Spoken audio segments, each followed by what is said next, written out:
Zee TV news కి స్వాగతం. నా పేరు రమా గండ్రెడ్డి. ముందుగా ముఖ్యాంశాలు చూద్దాం.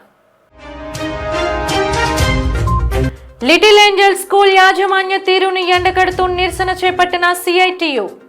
అన్యాయంగా తొలగించిన కార్మికులకు న్యాయం చేయాలని డిమాండ్.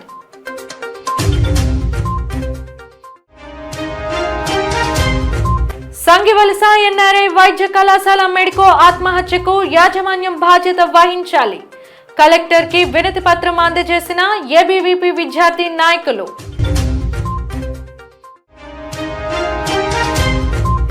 మాజీ మంత్రి రోజాపై గాజువాక పోలీస్ స్టేషన్ లో ఫిర్యాదు. నోరు అదుపులో పెట్టుకోవాలని హెచ్చరించిన గాజువాక తెలుగు మహిళలు.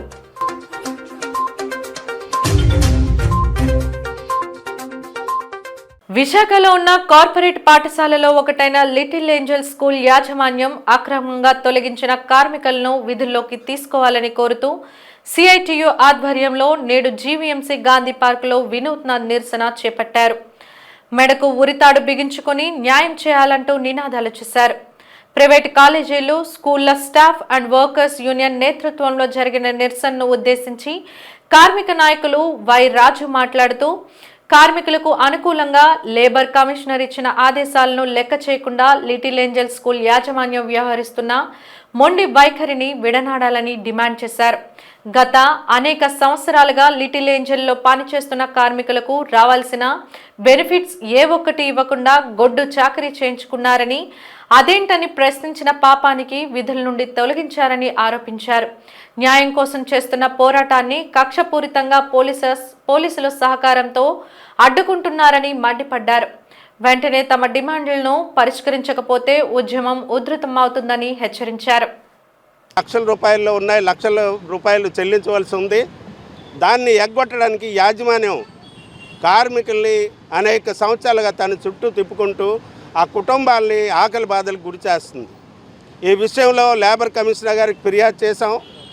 అక్కడ జరిగిన జాయింట్ మీటింగ్లో లేబర్ కమిషనర్ గారు గత 9వ తేదీ కల్లా వీళ్ళందరికీ కూడా సెటిల్మెంట్ చేయాలని, వాళ్ళకి రావాల్సిన బకాయిలన్నీ చెల్లించాలని ఆదేశించినప్పటికి కూడా ఈరోజు యాజమాన్యం ఇంతవరకు చెల్లించలేదు. అలాగే కార్మికులు యాజమాన్యం చేస్తున్న దుర్మార్గాన్ని ప్రపంచానికి తెలియజేయాలని, విశాఖ ప్రజలకు తెలియజేయాలని ఆందోళన చేస్తే తప్పుడు ఫిర్యాదులు చేసి పోలీసుల ద్వారాగా హెరాస్మెంట్ చేయడానికి ప్రయత్నం చేస్తున్నారు. యాజమాన్యం ఇటువంటి చౌకబారు చర్యలతో, చౌకబారు ఎత్తుగాళ్లతో కార్మికుల బ్రతుకులతో ఆడుకోవడం మానేయాలి. దీనికి కార్మికులు భయపడిపోయే సమస్య లేదు. ఈ సమస్య పరిష్కారం చేసే వరకు మొత్తం విశాఖపట్నంలో ఉన్న ఈ స్కూల్స్ అన్నిటి దగ్గర మన ఆందోళన కార్యక్రమం జరుగుతుంది. పోస్టర్లు, పాంప్లెట్లు విస్తారంగా పంచుతాం. మీ యొక్క దుర్మార్గాన్ని బయట పెడతాం. కాబట్టి నిజాయితీగా కార్మికులు నిజాయితీగా పనిచేయాలి, క్రమశిక్షణగా పనిచేయాలని నీతులు చెప్పే యాజమాన్యం ఈ రకంగా నీతిమాలిన పనులకి పాల్పడడం లిటిల్ ఏంజల్స్ యాజమాన్యానికి తగదు. గాజువాక సమీపం పాత కర్ణవాణిపాలెం రామాలయంలో ఆలయ చతుర్థి వార్షికోత్సవం సందర్భంగా నిర్వహించిన సుబ్రహ్మణ్య స్వామి కళ్యాణం నేత్రపర్వంగా సాగింది. అర్చకుల వేద మంత్రాలు, మంగళ వాయిద్యాల నడుమ వేడుక నిర్వహించారు. భాజపా నియోజకవర్గ కన్వీనర్ కరణం రెడ్డి నరసింగరావు, జ్యోతి దంపతులు కళ్యాణ వేడుకల్లో పాల్గొని తొలి పూజ చేశారు. ఏటా ఈ ఆలయంలో సుబ్రహ్మణ్య స్వామి కళ్యాణం జరిపించడం ఆనవాయితీగా వస్తోందని నిర్వాహకులు తెలిపారు. కళ్యాణాన్ని తిలకించేందుకు శ్రీనగర్, అఫీషియల్ కాలనీ, భరత్ నగర్, చినగంట్యాడ ప్రాంతాల నుంచి భక్తులు వందలాదిగా తరలివచ్చారు. ఆలయ అర్చకులు రవికుమార్ శర్మ పర్యవేక్షణలో అర్చక బృందం కళ్యాణ క్రతువుని నిర్వహించారు. నరసింగరావు ఆర్థిక సహాయంతో భక్తులకు అన్నప్రసాద వితరణ చేశారు. రామకృష్ణ భజన బృందాన్ని అర్చకులను సాలువతో సత్కరించారు. జరిగాయి హోమం, అదేవిధంగా సూర్య నమస్కారాలు, విశేష పూజలు, అష్టదిక్పాలకుల పూజలు అన్ని కూడా శాశ్వతంగా జరిపించారు. ఎందుకంటే ఆలయానికి పునర్జీవం రావాలంటే ఖచ్చితంగా ప్రతి సంవత్సరం ఒక వార్షికోత్సవం పూజలు వేద పండితుల సమక్షంలో చేయాలి. ఆలయ కమిటీ చాలా వీక్ గా ఉంది. ఆలయ కమిటీ త్వరలో మార్చాలనుకుంటుంది. ఎందుకంటే చెప్తుల అప్పారావు గారు, దేవుడు గారు తప్ప మిగతా ఎవరో పని చేయట్లేదు. పని చేయలేని వాళ్ళు, దేవుడు సేవ చేయని వాళ్ళు ఇంకా వాళ్ళు సమాజానికి ఏం చేస్తారు? అలాంటి వాళ్ళు కమిటీలో ఉండడానికి అనర్హులు. కాబట్టి వాళ్ళు వెంటనే తొలగించాలి. ఇప్పటికైనా సరే కమిటీ పెద్దలు మిగతా వాళ్ళందరూ దృష్టి పెట్టాలి. గ్రామం ఉంది కానీ పనులన్నీ కూడా వేరే బ్రాహ్మణ్స్ మీద వదలడం అనేది చాలా అరిష్టం. దీన్ని దృష్టిలో పెట్టుకోవాలని కోరుకుంటూ మరి ఈ కళ్యాణంలో కూర్చున్న భక్తులందరికీ కూడా శుభం కలవాలని, అందరూ కూడా ఆయురారోగ్యంతో ఉండాలని, అందరికీ సంతోషంగా ఉండాలని దేవుని కోరుకుంటూ జై శ్రీ. శ్రీ కంచి కామకోటి పీఠాధీశ్వరులు పూజ్య శ్రీ శంకర విజయేంద్ర సరస్వతి శంకరాచార్య స్వామివారి ఆధ్వర్యంలో నిర్వహించబడుతున్న శ్రీ చంద్రశేఖరేంద్ర సరస్వతి విశ్వ మహావిద్యాలయం కంచి తమిళనాడు సాంప్రదాయ పాఠశాల శ్రీ కంచి కామకోటి శంకర విద్యాలయ తదితర విద్యా సంస్థల్లో నిర్వహించే వివిధ కోర్సులకు ఈ నెల 21వ తేదీన విశాఖపట్నం శంకర మఠంలో స్పాట్ అడ్మిషన్ కౌన్సిలింగ్ నిర్వహించబడింది. ఈ సందర్భంగా యూనివర్సిటీ ఉపకులపతి ఆచార్య గుళ్లపల్లి శ్రీనివాస్, డీన్ కె వెంకటరమణ, శంకర సంస్కృతి పాఠశాల డైరెక్టర్ ఆలోరి కెంపనాథులు కార్యక్రమాన్ని ఉద్దేశించి మాట్లాడుతూ అతి తక్కువ ఫీజులతో నాణ్యమైన విద్య అందజేస్తున్న ఈ విద్యా సంస్థల్లో ప్రవేశాలకు నిర్వహిస్తున్న స్పాట్ అడ్మిషన్లను అర్హులైన విద్యార్థులు వినియోగించుకోవాలని కోరారు. ఆయా విద్యా సంస్థల్లో 6వ తరగతి నుంచి డిగ్రీ, ఇంజనీరింగ్ కోర్సులు అందుబాటులో ఉన్నాయని తెలిపారు. హాస్టల్ వసతి కూడా ఉందని, విద్యానంతరం ప్లేస్మెంట్ సదుపాయం కూడా లభిస్తుందన్నారు. మరిన్ని వివరాలకు 9655035217 నంబర్ను సంప్రదించాలని సూచించారు. వారిచే కాంచీ కామకోటి పీఠం అనేటువంటి ఒక జగద్గురు పీఠం స్థాపించబడింది. అందులో వారే ప్రథమ ఆచార్యులుగా వారంతట వారే ఉన్నారు. అప్పటి నుంచి ఆ సంప్రదాయం ధర్మ పరిరక్షణ, సంప్రదాయ రక్షణ జరిగి భారతదేశం తన అస్తిత్వాన్ని కోల్పోకూడదు అనేటువంటి ఉద్దేశంతో వారు చేసినటువంటి ధర్మ ప్రచారాన్ని కొనసాగించే ఉద్దేశంతో జగద్గురువుల్ని అంటే తన శిష్యుల్ని వరుసగా పరంపరగా నియమించడం జరిగి ప్రస్తుతం ఉన్నటువంటి శ్రీ శంకర విజయేంద్ర సరస్వతి శంకరాచార్య మహాస్వామి వారు ఆయన 70వ పీఠాధిపతి. ఆయన పూర్వం జయేంద్ర సరస్వతి స్వామివారు, ఆయనకు పూర్వం 68వ పీఠాధిపతి శ్రీ చంద్రశేఖరేంద్ర సరస్వతి మహాస్వామి వారు. ఆయన నడిచే దేవుడిగా కొనియాడబడుతూ 100 ఏళ్ళు 100 సంవత్సరాలు ఆయన బ్రతికి ప్రపంచాన్ని తన ఆశీస్సులతోనూ దివ్యమైన వాక్కులతోనూ అనుగ్రహించారు. మన ప్రియతమ ప్రధానమంత్రి గారు శ్రీ పివి నరసింహారావు గారి చేతుల మీదుగా మన డీమ్డ్ టు బి యూనివర్సిటీని ఆవిష్కరించడం జరిగింది. అప్పటి నుంచి దినదిన ప్రవర్ధమానమై ప్రస్తుతం 45 కోర్సులు, ఇందులో ఆధునికత, ప్రాచీనత మేళవింపుతో 2 విజ్ఞానాలపై మేళవింపుతో అక్కడ ఆధునికత అంటే ఇంజనీరింగ్, MBA, MCA మొదలైన, అలాగే అలైడ్ హెల్త్ సైన్సెస్, B.Ed ఇవన్నీ ఇందులో ప్రధానమైనటువంటి విషయాలు. ఇందులో ఇంకా సబ్జెక్టులు చాలా ఉన్నాయి. అలాగే సంస్కృతం, ఇండియన్ కల్చర్ అనేటువంటివి కూడా ప్రధానమైనటువంటి డిపార్ట్మెంట్గా అక్కడ ఉంది. ఏ బ్రాండెడ్ యూనివర్సిటీకి తగ్గినట్టుగా ఉండదు. వాటితో సమానంగానే మా దగ్గర అధ్యాపకులు ఉన్నారు, విద్యాబోధన ఉంది, తర్వాత ప్లేస్మెంట్స్ ఉన్నాయి. ప్లేస్మెంట్స్ కూడా హయ్యర్ ఎడ్యుకేషన్కి పోతాము, మేము పీజీ చదువుకుంటామనే వాళ్ళకి తప్పించి మిగిలిన వాళ్ళందరికీ కూడా మంచి మంచి కంపెనీల్లో ప్లేస్మెంట్స్ దొరుకుతాయి. We encourage students who are coming from, who are interested in sports and cultural activities also. వాళ్ళకన్నీ స్పెషల్ కోటాలన్నీ ఇస్తాము, స్పెషల్ కన్సెషన్లు ఇస్తాము. అడ్మిషన్స్ ఫర్ ఇంజనీరింగ్ బీటెక్ అనేది it's purely based on intermediate marks. Physics, chemistry, maths marks పెట్టి, intermediate ఎగ్జామ్స్లో వచ్చిన marks పెట్టి స్కాలర్షిప్లు ఇస్తాం మనం. 90%కి పైగా తీసుకున్న వాళ్ళకు ఒక స్కాలర్షిప్, 60 to 75 ఒక స్కాలర్షిప్, 75 to 90 ఒక స్కాలర్షిప్, అట్లా 3 డిఫరెంట్ కేటగిరీస్లో ఇస్తాము. ఆన్లైన్లో అప్లై చేసుకోవచ్చును, లేదు ఇక్కడ మా టీం మేము ఇక్కడ ఉన్నాము. సో ఇప్పుడు ఈరోజు వైజాగ్ శంకరమఠంలో ఉన్నాము. రేపు మనకు విజయనగరం అంటే శ్రీకాకుళంలో ఈ స్పాట్ కౌన్సిలింగ్ జరుగుతుంది. విజయనగరంలో సన్ స్కూల్లో జరుగుతుంది. శ్రీకాకుళంలో government high school, girls high స్కూల్లో జరుగుతుంది. ఈ అడ్మిషన్స్ 10th చదివిన బ్రాహ్మణ యువకులకు మటుకే ఈ అడ్మిషన్స్ మేము ఇస్తున్నాము. ఉపనయనమైన బ్రాహ్మణ యువకులు మమ్మల్ని కాంటాక్ట్ కావచ్చు. మా సైట్ కూడా ఒకటి ఉందండి, ssp.tirupati.com, www.ssp.tirupati.comలో కాంటాక్ట్ కావచ్చు. లేకపోతే 9491305868లో కూడా మమ్మల్ని సంప్రదించవచ్చు.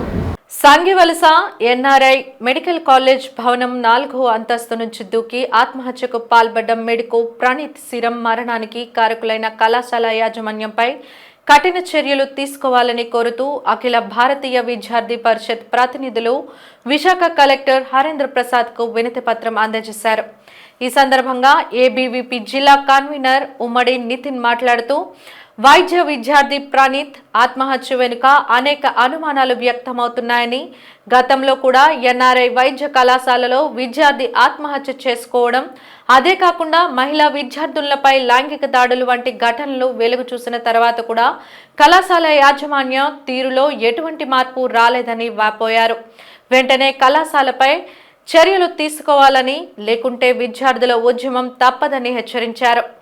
ఈ కార్యక్రమంలో ఏబీవీపీ నగర కార్యదర్శి ప్రసాద్, జోనల్ ఇన్ఛార్జీలు ధనుష్ మరియు విష్ణు తదితరులు పాల్గొన్నారు.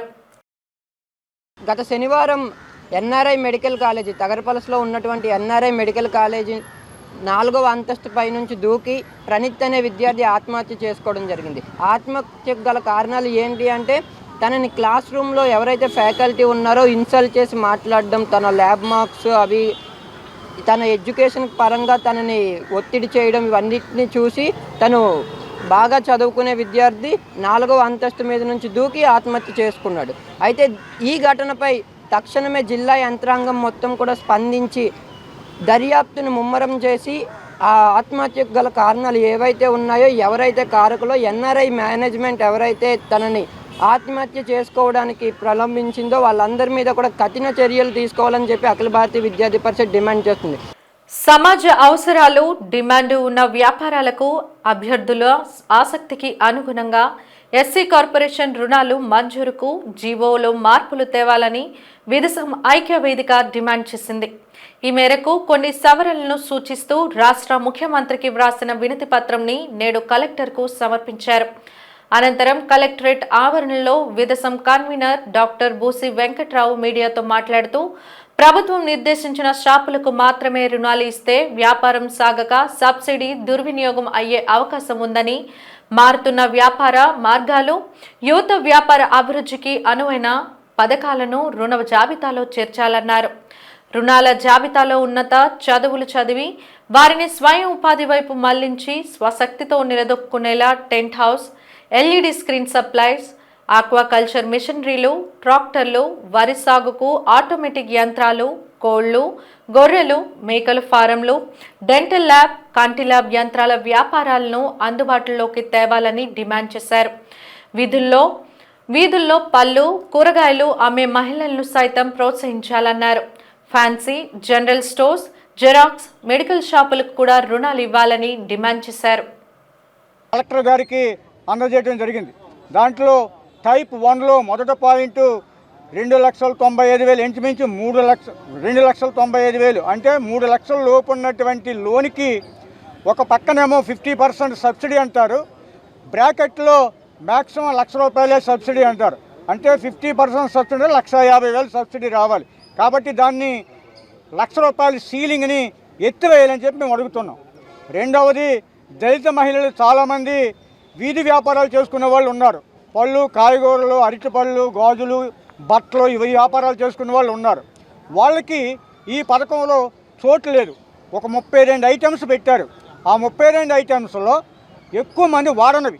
ఇవాళ జనరిక్ మెడిసిన్స్ ఎవరో కొనరు, డాక్టర్లు ఎవరో రాయరు. మమ్మల్ని జనరిక్ మెడిసిన్ పెట్టుకోమని చెప్తుంది ప్రభుత్వం. నేను అడుగుతున్నాను, మాకు జనరల్ మెడికల్ షాప్ కూడా ఇవ్వండి అని అడుగుతున్నాం. అలాగే టెంట్ హౌస్లు లేవు. ఇవాళ ఈవెంట్లలో ఎల్ఈడి స్క్రీన్లు వస్తున్నాయి, ఆటోమేషన్ వస్తుంది. ఆ ఆటోమేషన్ ద్వారా చదువుకున్నటువంటి యువత సొంత కాళ్ళ మీద నిలబడటానికి అవకాశం ఉండేటట్టు ఇవ్వాలని, అలాగే ఆక్వాకల్చర్కి సంబంధించి వాడేటువంటి మిషనరీ, అలాగే వరి కోతల్లోనూ వ్యవసాయంలోనూ చెరుకులోనూ వాడేటువంటి ఆధునికమైనటువంటి ఆటోమేషన్ మిషనరీ, అలాగే డెంటల్ డాక్టర్లు, కళ్ళ డాక్టర్లు చదువుకున్నటువంటి యువకులకి ఆ కళ్ళ ల్యాబులు, డెంటల్ ల్యాబులు ఇలాంటివన్నీ పెట్టుకోవటానికి మ్యాక్సిమం 20 లక్షల వరకు లోన్లు ఇచ్చేటువంటి పథకాల్లో మరికొన్ని ఈ జాబితాలో చేర్చాలని చెప్పి ప్రభుత్వాన్ని డిమాండ్ చేస్తూ వారికి వినతి పత్రం ఇవ్వడం జరిగింది. దొంగతనం చేయడం వల్ల ఎదురయ్యే పరిణామాలను హాస్యభరితంగా వివరించే క్రమంలో నిర్మించిన చిత్రంగా చౌర్యపాఠం తప్పకుండా ప్రేక్షకాదరణ పొందుతుందని చిత్ర దర్శకుడు నిఖిల్ గొల్లమరి అన్నారు. చౌర్యపాఠం చిత్రం ఈ నెల 25న థియేటర్లో విడుదల కాబోతున్న నేపథ్యంలో సీనియర్ నటుడు రాజీవ్ కనకాల హీరోయిన్తో పాటు చిత్ర యూనిట్ నగరంలోని ఒక గెస్ట్ హౌస్లో మీడియా సమావేశం ఏర్పాటు చేసింది. ఈ సందర్భంగా దర్శకుడు మాట్లాడుతూ తమ చిత్రం అన్ని వర్గాల ప్రేక్షకులను ఆకట్టుకుంటుందన్నారు. చిత్ర నిర్మాత త్రినాథరావు నక్కిన మాట్లాడుతూ తాను గతంలో ధమాకా చిత్రానికి ఇతర చిత్రాలకు దర్శకుడిగా పనిచేశానని తెలిపారు. అయితే ఈసారి దర్శక బాధ్యతలను నిఖిల్కు అప్పగించి తాను నిర్మాతగా తొలిసారి వ్యవహరిస్తున్నానని తెలిపారు. హీరో ఇంద్రారాం మాట్లాడుతూ టన్నెల్లో దొంగతనం ఎపిసోడ్తో వినూత్నంగా హాస్యభరితంగా చిత్రం రూపొందించామన్నారు. హీరోయిన్ సాయిల్ రాధాకృష్ణ మాట్లాడుతూ ఈ చిత్రంలో బ్యాంకు ఉద్యోగిగా పనిచేసే తాను దొంగల ముఠాలో అనుకోకుండా చేరిన పాత్ర ఎంతో వైవిధ్యంగా ఉంటుందన్నారు. చౌర్యపాఠం చిత్రంలో గ్రామ పెద్ద పాత్ర పోషించిన రాజీవ్ కనకాల మాట్లాడుతూ తనకు విశాఖతో ఎంతో అనుబంధం ఉందన్నారు.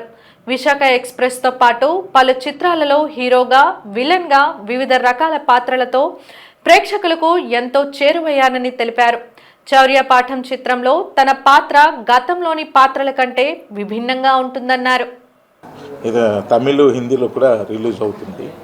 సో దీనిలో ఇంద్ర హీరోగా నటించాడు, అలాగే పాయల్ హీరోయిన్. సో ఈ సినిమాకి డైరెక్టర్గా నిఖిల్ సో చేశాడు. యాక్చువల్లీ ఆయన ఇంతకుముందు కార్తికేయ సినిమాకి అసోసియేట్గా పనిచేశాడు చందు మొండేటి దగ్గర. సో మెయిన్ ఏంటంటే ఈ సినిమా కథ డిఓపి అయినటువంటి కార్తిక్ ఘట్టమనేని రాశాడు. సో దీని సినిమాకి కొత్త వాళ్ళే తెర మీద ఉన్నా సరే తెర వెనుక అందరూ కూడా చాలా ఎక్స్పీరియన్స్డ్ పీపుల్. అంటే ప్రొడ్యూసర్గా నేను, అలాగే డిఓపిగా కార్తిక్ ఘట్టమనేని, అలాగే ఆర్ట్ డైరెక్టర్గా నాగేంద్ర, అందరూ పెద్దవాళ్ళే. Technicians all are big people. So ఇంతకుముందే మా బ్రదర్స్ అడిగారు ఈ బడ్జెట్లో ఎంత క్వాలిటీ ఫిల్మ్ ఎలా తీయగలిగారు అని. సో ఎలా తీయగలిగామంటే కారణం ఒకే ఒకటి, సో అందరూ సపోర్ట్ చేయబట్టి. యాక్టింగ్ కోర్స్ నేర్చుకుని ఒక మంచి ఛాన్స్ వస్తే బాగుండు అని నేను అందరు ఆఫీసులు తిరుగుతూ ఉన్నాను. ఆ టైంలో లాక్డౌన్ టైం తర్వాత త్రినాథ్ గారు పరిచయం అయ్యారు. సో ఆయన ఒక ప్రొడక్షన్ హౌస్ పెడుతున్నారని నాకు తెలిసింది. సో అప్పుడు అన్న ఒక ఛాన్స్ ఏమైనా ఉంటే చెప్పండి, హానెస్ట్గా చేస్తాను అని చెప్తారు. ఆల్ ఆఫ్ ఏ సడన్ నాకు ఒకరోజు కాల్ వచ్చింది, ఈ ఒక సినిమా ఉంది, నాకు ఎందుకో నువ్వు సూట్ అవుతావు అని చెప్పి. సో ఆ తర్వాత కార్తిక్ గారు ఈయన ఇద్దరు లుక్ టెస్ట్ చేసుకుని ఆడిషన్ చేసుకుని ఓకే అన్నాక అప్పుడు నాకు ఈ ఛాన్స్ వచ్చింది, ఈ ఫిలింలోకి వెళ్ళాను. సో మేమందరం కొత్త వాళ్ళమే, కాకపోతే మా ఫిలింకి ఉన్న పిల్లర్స్ కథ తర్వాత త్రినాథ్ గారు, కార్తిక్ గారు, రాగేంద్ర గారు, ఇలా చాలామంది, రాజీవ్ అన్న, మ్యూజిక్ డేవ్స్ అండ్ ఆల్సో రోల్ రైడర్, వీళ్ళందరూ సపోర్ట్ చేసుకుని అందరినీ రిక్వెస్ట్ చేసుకుని ఈ ఫిలిం ట్రైలర్ చూస్తే దాని యొక్క క్వాలిటీ చాలా పెద్దగా ఉంటుంది. అదే ఏంటి ఒక పెద్ద సినిమా చేశారు, ఒక పెద్ద క్యాన్వాస్ లాగా ఇంత బడ్జెట్ ఏంటి అని అనుకుంటారు. కానీ మేము చాలా రీజనబుల్ బడ్జెట్లో అందరినీ రిక్వెస్ట్ చేసుకున్న ఫిలిం అనమాట ఇది. మేము ఈ సినిమా గెలవాలి అని చెప్పి అందరూ లైట్ మ్యాన్ నుంచి పెద్ద టెక్నీషియన్ వరకు అందరూ ఈ సినిమాని సపోర్ట్ చేశారు. సో ఈ ఫిలిం అంత బాగా రావడానికి కారణం ఒకటే, మా హానెస్టీ చూసి కొత్త వాళ్ళని ఎంకరేజ్ చేద్దాం, కథ చాలా బాగుంది అని చెప్పి ప్రతి ఒక్కళ్ళు ఈవెన్ 6కి ప్యాకప్ అవుతున్నా కూడా ఆ చిన్న ఒక గ్రేస్ టైం వాడుకుని ప్రతిరోజు 7 వరకు చేసుకుని ఈ ఫిల్మ్ కంప్లీట్ చేసుకోవడం జరిగింది. ఎన్నో అప్స్ అండ్ డౌన్స్ చూసి, ఎన్నో హర్డిల్స్ చూసి ఇక్కడ వరకు ఫినిష్ చేసుకుని ఫస్ట్ అక్కడ ట్రైలర్ అనౌన్స్ చేసి హైదరాబాద్లో మనం వైజాగ్లో స్టార్ట్ చేద్దాం, మన ఆంధ్రాలో ఇక్కడ వైజాగ్తో స్టార్ట్ చేద్దాం అని చెప్పి ఇక్కడ స్టార్ట్ చేసాం అనమాట. మేము వైజాగ్ వచ్చి మా సినిమాని మీ అందరికీ తెలియజేసి రిక్వెస్ట్ చేసుకుని వెళ్దామని వచ్చింది. మేమైతే మీ అందరి కోసం వైజాగ్ వచ్చాం. మీరందరూ మా కోసం థియేటర్స్కి వచ్చి April 25న మమ్మల్ని వాచ్ చేసి బ్లెస్ చేయండి. నాకు పర్సనల్గా అవుట్పుట్ అయితే దీంట్లో చాలా బాగుంది అని తెలుసు. So I'm really waiting for this release. అది కాకుండా we actually started shooting in parts of Vizag. తర్వాత మళ్ళీ హైదరాబాద్కి వెళ్ళి మళ్ళీ చాలా సెట్స్ ఉంది, క్లైమాక్స్ కూడా 2-3 సార్లు కరెక్షన్స్ అయింది. సో అన్నీ కష్టపడి ఇప్పుడు it's finally ready for the release. ఈ మూవీకి అయితే నేనే డబ్ చేశాను. That's also another thing that makes this film very special for me. Telugu కూడా మాట్లాడుతున్నా అన్నీ, because this is where I started కాబట్టి ఈ మూవీ నాకు చాలా చాలా చాలా special. And also whoever is in the team also makes it very special. Cinema చేసేటప్పుడు ఇంతవరకు నేను చెయ్యని క్యారెక్టర్, అంటే మిగతా చాలాసార్లు ఏదో చచ్చిపోయాము కానివ్వండి, వచ్చినప్పుడల్లా చచ్చాము. ఒక సీన్ తర్వాత చచ్చాము, 2-3 సీన్ల తర్వాత చచ్చాము అనుకోండి. అవన్నీ పక్కన పెడితే విలన్గా చేసాము, హీరోగా చేసాము, అవన్నీ అయితే ఇది మాత్రం ఒక కొత్త డిఫరెంట్ డైమెన్షన్తో చేసిన క్యారెక్టర్. సో నాకు ముందు అది ఆనందంగా ఉంది. అంటే నన్ను ఇంకో కోణంలో చూపించిన డైరెక్టర్, ఇంకో కోణంలోంచి చూసిన డైరెక్టర్కి థ్యాంక్ యూ వెరీ మచ్. ఎందుకంటే ఇక నుంచి మిగతా డైరెక్టర్ అందరూ నన్ను చంపకుండా ఇంకో కోణం, ఇంకా ఎన్ని కోణాలు ఉంటాయి అన్ని కోణాల నుంచి చూస్తారని ఆశ. వైజాగ్ మొత్తం జనాలకు కానివ్వండి, ప్రేక్షకులకు కానివ్వండి చెప్పదలుచుకుంది ఏంటంటే, నాకు వైజాగ్లో నాకు బాగా దగ్గర సంబంధం. ఎందుకంటే నేను హీరోగా చేసిన సినిమాలన్నీ ఆల్మోస్ట్ ఆల్ ఇక్కడే షూట్ చేశాను. నా విశాఖ ఎక్స్ప్రెస్ ఇక్కడే మొదలుపెట్టాను, నా అనేవాడు సినిమా ఇక్కడే చేశాను. అలాగే చాలా సినిమాలు నేను వైజాగ్కే వచ్చి చేసినవాడిని. సో నాకు వైజాగ్ బాగా ఇష్టం. అలాంటి వైజాగ్కి నేను మళ్ళీ చాలా కాలం తర్వాత ఒక సినిమా ప్రమోషన్కి ప్రెస్ మీట్కి వచ్చి కూర్చొని పాత్రికేయ మిత్రులతో మాట్లాడుతూ, మీ ద్వారా, మీ కెమెరాల ద్వారా ప్రేక్షకులందరినీ ఒకటే రిక్వెస్ట్, ఏప్రిల్ 25వ తారీఖున చౌర్యపాఠం, ఈ చౌర్యపాఠం అనే అద్భుతమైన సినిమా మీ ముందుకు వస్తుంది. దయచేసి థియేటర్లోకి వచ్చి, సమ్మర్ అయినా కానీ, అంటే సమ్మర్ అయితే థియేటర్లోకి వస్తే బాగా చల్లగా ఉంటుంది కదా, వచ్చి చూసి ఎంజాయ్ చేసి మిగతా మీ చుట్టుపక్కల జనాలకు కూడా చెప్తారని ఆశిస్తూ thank you very much. Intermediate విద్యా పింఛనర్లు తమ న్యాయమైన సమస్యలు పరిష్కరించాలని కోరుతూ నేడు జిల్లా కలెక్టర్ ప్రజా సమస్యల పరిష్కార వేదికను ఆశ్రయించారు. అధికారులకు వినతి పత్రం అందజేసిన తర్వాత వారు మీడియాతో మాట్లాడుతూ 2018 నుండి తమకు రావాల్సిన ఏరియర్స్ అలాగే 11వ PRC ఏరియర్స్ను వెంటనే విడుదల చేయాలని డిమాండ్ చేశారు. 2019 నుండి పింఛనర్లు సాధించుకున్న అడిషనల్ క్వాంటమ్ ఆఫ్ పెన్షన్ 7% నుండి 10%, అలాగే 12% నుండి 15% పెంపుదల చేయాలని కోరారు. ఉద్యోగ బాధ్యతలు నిర్వహించి విరామం పొందిన తమపై ప్రభుత్వం సానుకూలంగా స్పందించి తమ డిమాండ్లను పరిష్కరించాలని, ఎయిడెడ్ రంగానికి సంబంధించిన పెన్షనర్లందరికీ మెడికల్ రియంబర్స్మెంట్ అమలు చేయాలని కోరారు. అలాగే EHS హెల్త్ కార్డు అన్ని ఆసుపత్రుల్లో అన్ని వ్యాధులకు వైద్యం అందించేలా ప్రణాళిక సిద్ధం చేయాలని డిమాండ్ చేశారు. లెక్చరర్స్ అవనివ్వండి, ఎవరైనా మమ్మల్ని నాన్ టీచింగ్ అని టీచింగ్ అని అందరికి కూడా 2-3 ఇయర్స్ అయిపోయి రిటైర్ అయిపోయిన ఇంతవరకు కొన్ని పెండింగ్ అన్నీ కూడా బిల్స్ అన్నీ ఉన్నాయి. అవి ఇమీడియట్గా అందరికి కూడా అవి పే చేయాలి. అంతేకాకుండా మాకు DA ఏరియర్స్ కూడా ఎప్పటి నుంచో పెండింగ్ ఉన్న ఒక 4 DAల వరకు పెండింగ్లో ఉన్నాయి. ఆ పాత DAలన్నీ ఇవ్వాలి. అదేవిధంగా అంతకుముందు ఇచ్చినటువంటి PRC ఏరియర్స్ మాకు ఇస్తామని చెప్పారు, అవి కూడా ఇంతవరకు PRC కూడా మాకు ఎంతవరకు కూడా ఇవ్వలేదు. అదే కాకుండా మరి ఎయిడెడ్ కాలేజీలో ఉన్నటువంటి టీచింగ్, నాన్ టీచింగ్ వాళ్ళు కూడా ఎంతోమంది రిటైర్ అయిపోయిన వాళ్ళు కూడా చాలా వరకు సమస్యలు అనేవి ఉన్నాయి. మరి అదే కాకుండా ఈ పాత PRC ఏరియర్స్ రాలేదు కదా, ఇంకా కొత్త PRC వేయడానికి ఆల్రెడీ 7 ఇయర్స్ కంప్లీట్ అయిపోయింది. ఈ రోజుకి అసలు PRC కమిషన్ వేసి ఈసారి ఇంప్లిమెంట్ చేయాలి. అదొకటి వేయలేదు కాబట్టి కొత్త PRC కమిషన్ వేయాలి. విశాఖ మేయర్ పీఠం దక్కించుకున్న నేపథ్యంలో కూటమి కార్పొరేటర్లు స్థానిక పౌర గ్రంథాలయంలో విలేకరుల సమావేశం నిర్వహించారు. ముందుగా జనసేన కార్పొరేటర్ పీతలం మూర్తి యాదవ్ మాట్లాడుతూ 25 లక్షల మంది విశాఖ ప్రజల కోరిక నెరవేరిందని, విజన్ కలిగిన నేత టీడీపీ అధినేత ముఖ్యమంత్రి చంద్రబాబు నాయుడు పుట్టినరోజున విశాఖ వాసులంతా కలిసి చారిత్రాత్మకమైన తీర్పు ఇచ్చారన్నారు. జీవీఎంసీలో తొలిసారి కూటమి మేయర్ పాలన కావాలని కోరుకున్నారని, అదే నెరవేరిందన్నారు. ప్రజాస్వామ్యుతంగా, చట్టబద్ధంగా, రాజ్యాంగబద్ధంగా కూటమి విజయం సాధించిందని చెప్పారు. జగన్ అరాచక పాలన పోయి 9 నెలలు అయిన తర్వాత సరికొత్త అభివృద్ధి జీవీఎంసీలో రావడానికి పురుడు పోసుకుందని సంతోషం వ్యక్తం చేస్తున్నారు. బీజేపీ కార్పొరేటర్ గంకల కవిత మాట్లాడుతూ అవిశ్వాస తీర్మానంలో తాము ప్రజాస్వామ్యంగా గెలిచామని, 4 ఏళ్లు జీవీఎంసీ నాశనం చేసింది వైసీపీ పక్షమేనని దుయ్యబట్టారు. TDP deputy floor leader Palla Srinivasa Rao మాట్లాడుతూ అసలు రౌడీ రాజకీయాలు మొదలుపెట్టింది వైసీపీ నేనని ఆరోపించారు. కొనతాల సుధా తల్లి మరణిస్తే తాము పోటీ పెట్టలేదని గుర్తు చేశారు.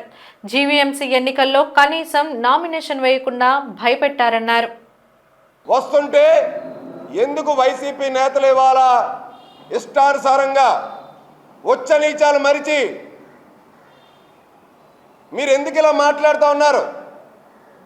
అసలు ఎందుకు కార్పొరేటర్లు కానీ రాజకీయంగా భవిష్యత్తు ఉన్న వాళ్ళు వైసీపీలో ఎందుకు ఉండాలి? ఋషికొండ భవనాన్ని కట్టి వందల కోట్ల రూపాయల ప్రజాధనాన్ని దుర్వినియోగం చేయడానిక? సైలెంట్గా బాబాయిలు లేపేసి ఏ కేసులు లేకుండా సంవత్సరాల తరబడి సానుభూతి పొందాలనేటువంటి ప్రయత్నం చేయడానిక మీరు మీ పార్టీలో ఉండాలి? బూమ్ బూమ్ లాంటి బ్రాండ్లతో మద్యాన్ని అడ్డగోలుగా దోచుకొని వందల వేల కోట్ల రూపాయల కుంభకోణానికి పాల్పడినటువంటి మీ పార్టీలో ఉండాలని అడుగుతున్నాం. అసలు ఎందుకు వైసీపీలో ఉండాలని కోరుకుంటూ ఉన్నారు? ఇదే ఇన్ఛార్జ్ మంత్రిగా ఉన్నటువంటి మాజీ మంత్రి ఉన్నటువంటి కన్నబాబు ఏ పార్టీలో ఉన్నాడండి? ఆయన రాజకీయ ప్రస్థానం ఏ పార్టీలో ఉంది? ప్రజారాజ్యం. ఆ రోజు నైతిక విలువలు, చిత్తశుద్ధి, రాజకీయాల్లో నీతి ఏమైంది మరి మాజీ మంత్రి కన్నబాబుకి? పార్టీ మారిపోలే? రాజకీయ అవకాశాల కోసం రాజకీయ జీవితాన్ని ఇచ్చిన ప్రజారాజ్యం పార్టీని వదిలేసి వైఎస్ఆర్ కాంగ్రెస్ పార్టీలో చేరిపోలే?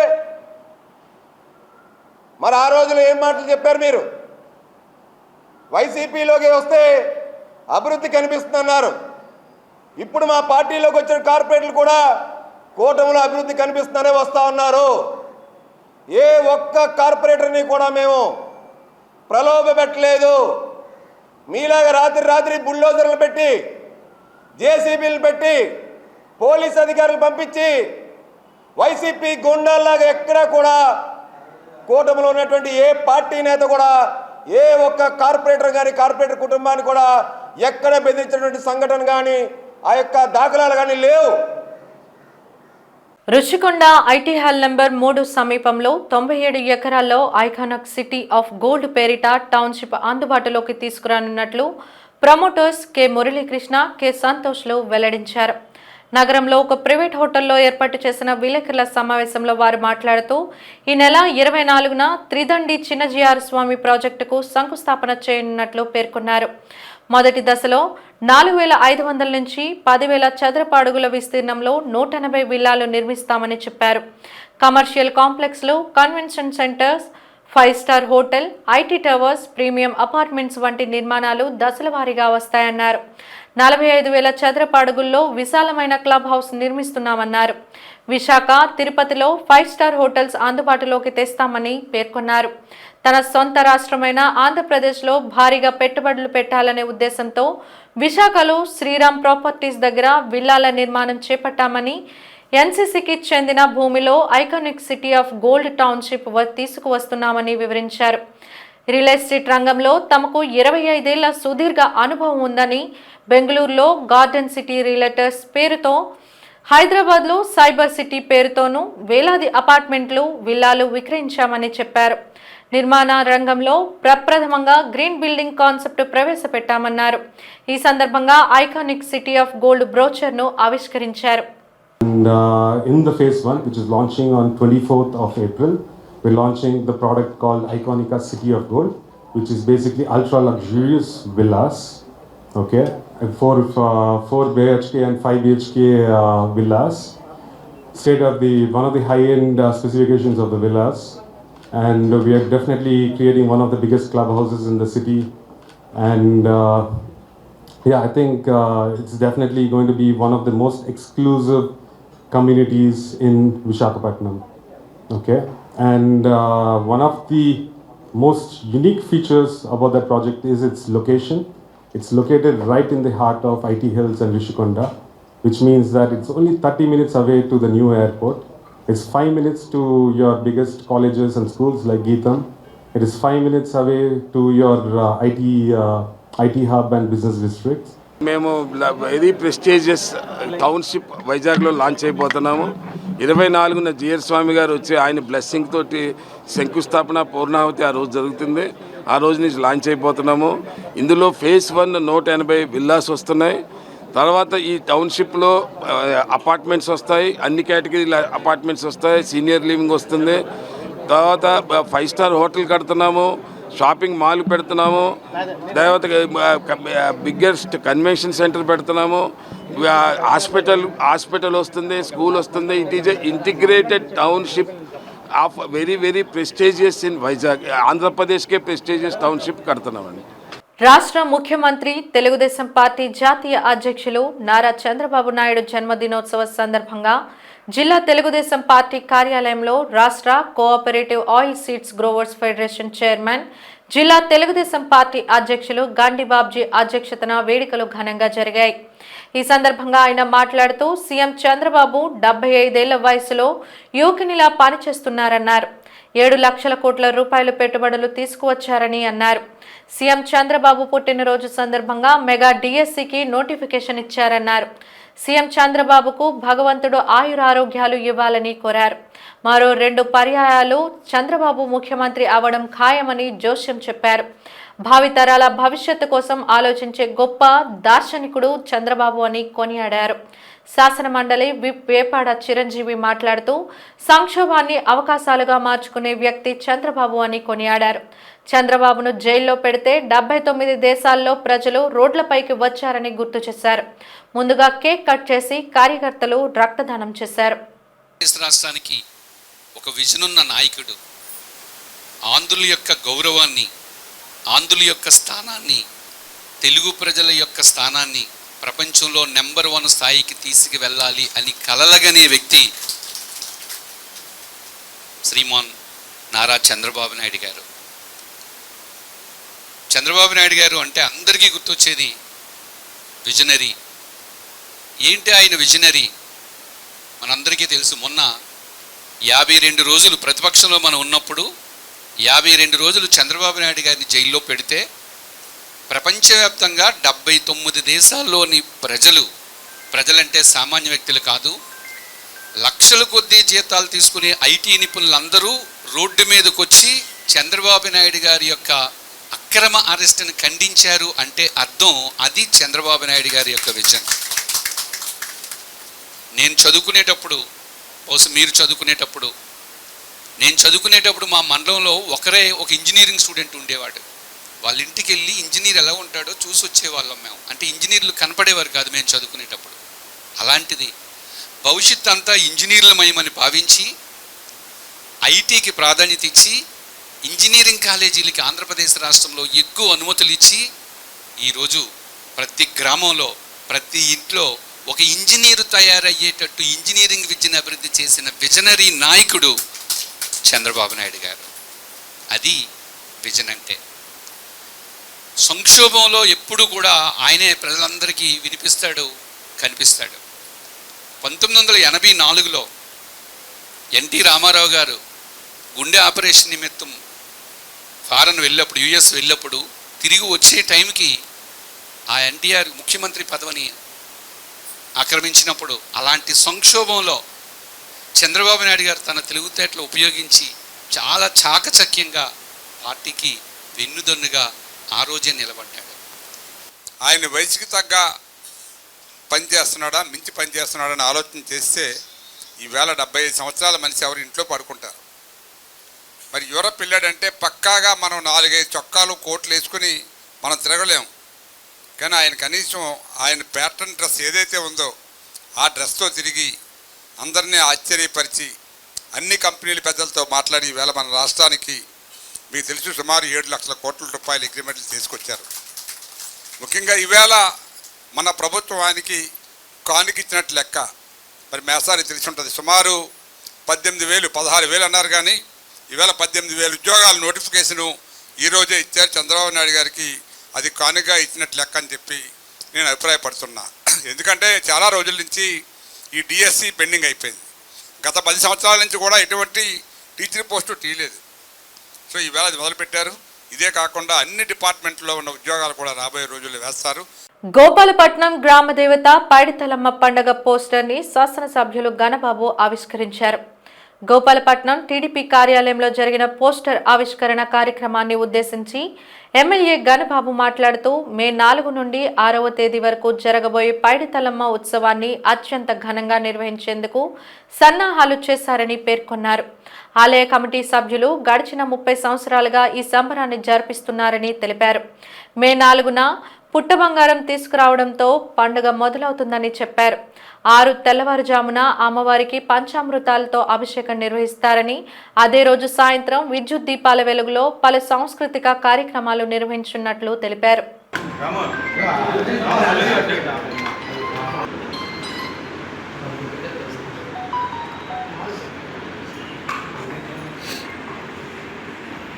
గ్రామదేవత పైడితల్లి అమ్మవారి పండుగ మహోత్సవం మే 6వ తారీఖు నిర్ణయించడం జరిగింది. ప్రతి ఏడాది చాలా ఘనంగా నిర్వహించుకునేటువంటి అమ్మవారి పండుగ, గ్రామస్తులందరూ బంధువులను పిలుచుకునేటువంటి పండుగ. ఎప్పట్లాగే 4వ తారీఖు ఉదయం పుట్టబంగారం తీయటంతో పండుగ ప్రారంభం అవుతుంది. 5వ తారీఖు తొలేలు సంబరం గోపాలపట్నం నూకాలమ్మ గుడి వద్ద ప్రారంభమై ఆ తొలేలు సంబరం ఉత్సవ విగ్రహాలతో, ప్రతిమలతో వాటిని ఊరేగింపుగా అమ్మవారి గుడికి చేరటం జరుగుతుంది. 6వ తారీఖు ప్రధాన పండుగ ఉదయం 5 గంటల నుంచే దర్శనాలు ప్రారంభమై సాంస్కృతిక కార్యక్రమాలతో సాయంత్రం ముగుస్తూ ఉంటాయి. కాబట్టి భక్తులందరూ కూడా ఈ పండుగని జయప్రదం చేయాల్సిందిగా మీ ద్వారా కోరుతున్నాను. గత 30 సంవత్సరాలుగా అమ్మవారి ఆశీస్సులు మనందరికీ ఉన్నాయి. అలాగే ఈ సంవత్సరం కూడా అమ్మవారి జాతర జరగడం జరుగుతుంది. పండుగ మనకి ప్రతి సంవత్సరం 3 రోజులు పండుగ చేయడం జరుగుతుంది. అలాగే మొదటి రోజు పుట్టబంగారం 4వ తారీఖు పుట్టబంగారంతో మొదలయ్యి 6వ తారీఖున ప్రధాన పండుగ సాయంత్రం సాంస్కృతిక కార్యక్రమాలతో ముగియడం జరుగుతుంది. కావున భక్తులందరూ ఆ చల్లని తల్లి కల్పవల్లి అయిన పైడిమాంబ తల్లి ఆశీస్సులు దర్శనం చేసుకొని అమ్మవారి యొక్క ఆశీస్సులు పొందుతారని కోరుకుంటున్నాను. ముఖ్యమంత్రి నారా చంద్రబాబు నాయుడు సూపర్ 6 పేరుతో ప్రజలందరినీ మోసం చేస్తున్నారని, ఇలాంటి నయవంచుకుని ప్రజలందరూ త్వరలో బుద్ధి చెప్పడం ఖాయమని సిపిఐ న్యూ డెమోక్రసీ పార్టీ ప్రతినిధులు వెంకటేశ్వర్లు, ఇందిరాలు మండిపడ్డారు. ముఖ్యమంత్రి తీరుపై నిప్పులు చెరిగారు. చంద్రబాబు నాయుడు ఇచ్చిన ఎన్నికల హామీలను తక్షణమే నెరవేర్చాలని కోరుతూ పెందుర్తి తహసీల్దార్ కార్యాలయం ఎదుట పేద ప్రజలతో ప్రభుత్వానికి వ్యతిరేకంగా ధర్నా చేపట్టారు. ఈ సందర్భంగా వారు మాట్లాడుతూ నిలువు నీడలేక పేద ప్రజలందరూ అల్లాడిపోతున్నారని, ఇలాంటి వాళ్ళకి ఇళ్ల స్థలాలు ప్రభుత్వం కేటాయించాలని కోరారు. ఎన్నికల ముందు ఇచ్చిన హామీలను తక్షణమే అమలు చేయాలని డిమాండ్ చేశారు. హామీలు అమలు చేయకపోతే ఉద్యమాన్ని ఉధృతం చేస్తామని హెచ్చరించారు.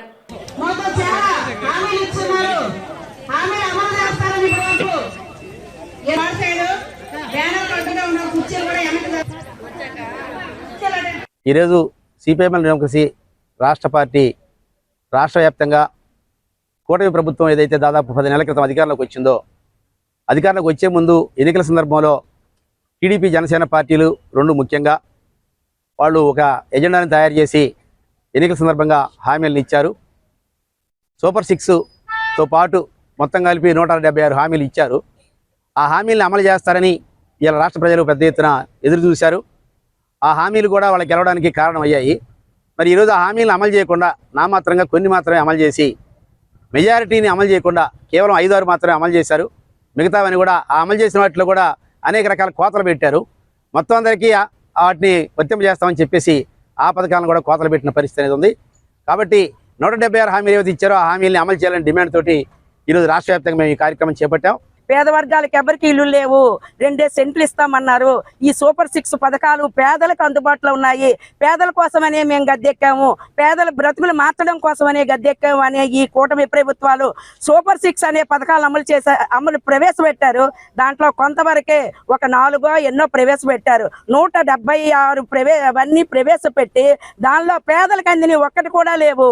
ఇంతమంది నిరుపేదలు అందరూ ఇక్కడికి వచ్చి ఈ రోజు ధర్నా చేస్తున్నారు అని అంటే దేనికోసం? ఇల్లు ఇల్లులు హామీ ఇచ్చాం, పేదలకే అన్నారు. ఇక్కడ 200 మంది పేద వర్గాలు ఇక్కడ పెందుర్తిలో ఉండే భూములు బడా బడా బాబుల ఆక్రమణకు గురవుతున్నాయి. అనేక భూములు ఈ పెందుర్తి మండలాల్లో ఉన్నాయండి.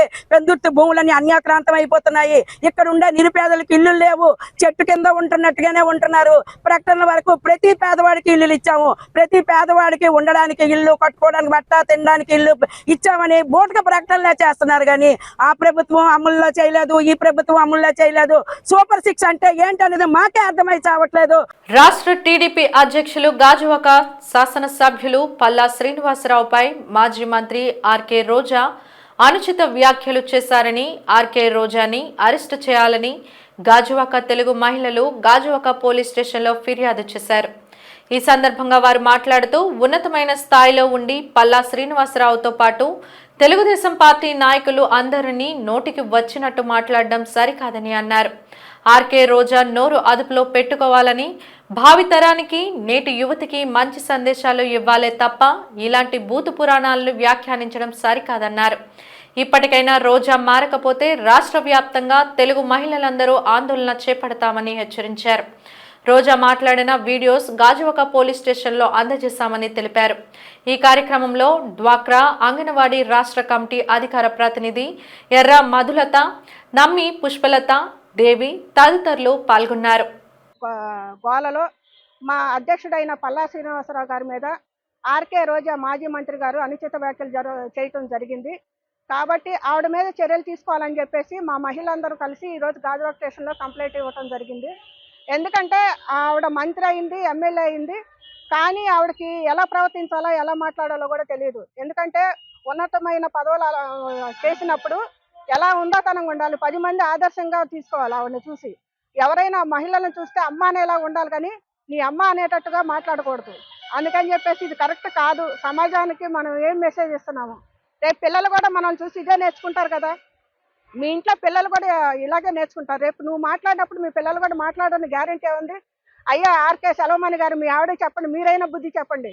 ఈవిడ ఇలా బూతులు మాట్లాడటం కరెక్ట్ కాదు అంటే వాళ్ళ సంస్కృతి అది వైసీపీలో జరుగుతుంది అదే కదా. ప్రతి ఒక్కరు ఎమ్మెల్యే, మంత్రి ఎవడైనా సరే అనుచిత వ్యాఖ్యలు చేయడం కరెక్ట్ కాదని చెప్పేసి ఈ రోజు మా పల్లా గారి మీద చేసిన వ్యాఖ్యలకి మా మనోభావాలు దెబ్బతున్నాయి. కాబట్టి ఈ రోజు మేము కంప్లైంట్ ఇవ్వడం జరిగింది. ఆవిడ మీద గట్టిగా చర్యలు తీసుకోవాలని చెప్పి పోలీసు వారిని కోరటం జరిగింది. వార్తలు ముగించే ముందు ముఖ్యాంశాలు మరోసారి. లిటిల్ ఏంజల్ స్కూల్ యాజమాన్య తీరును ఎండగడుతూ నిరసన చేపట్టిన సిఐటియు. అన్యాయంగా తొలగించిన కార్మికులకు న్యాయం చేయాలని డిమాండ్.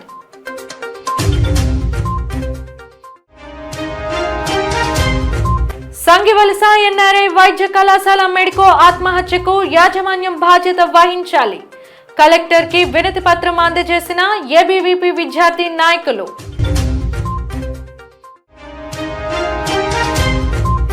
మాజీ మంత్రి రోజాపై గాజువాక పోలీస్ స్టేషన్లో ఫిర్యాదు. నోరు అదుపులో పెట్టుకోవాలని హెచ్చరించిన గాజువాక తెలుగు మహిళలు.